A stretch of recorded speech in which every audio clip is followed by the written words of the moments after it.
જ્યારે પહેલગામ જ્યાં હુમલો થયો મંગળવાર 22 તારીખે, ત્યારે અમે પહેલગામ જ હતા અને 12:30 પોણા એકે અમારે ત્યાં ઉપર બાઈસરન જે વેલીમાં જ્યાં બનાવ બન્યો ત્યાં જવાની અમારી ઈચ્છા અને અમારી યોજના હતી.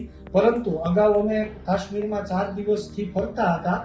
ઘોડા, દૂધમગ, સોરમર, દૂધકોથરી વગેરેમાં ત્યાં ખચ્ચર ઉપર ગયેલા. એટલે આ મારી બેબી જે છે મેસવા, એણે એવી ના પાડી કે પપ્પા ત્યાં ઉપર મારી વેલીમાં ઘોડાથી જવું નથી. ઘોડામાં બેસીને 3-4 દિવસથી હું કંટાળી ગઈ છું, બરાબર.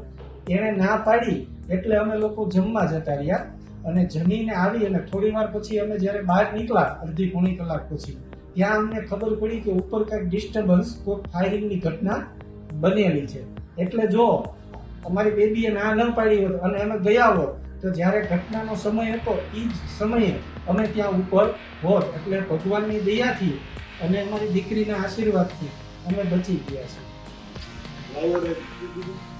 ત્યારબાદ ડ્રાઈવરે એવું કીધું કે ભાઈ આ મેં તમને સાહેબ ઉપર જવાનું કીધું, પરંતુ આ બેબીના રૂપમાં ભગવાને આવી અને આની પાસે ના પડાવી, એટલે આને તમે પગે લાગી લેજો આ માતાજી.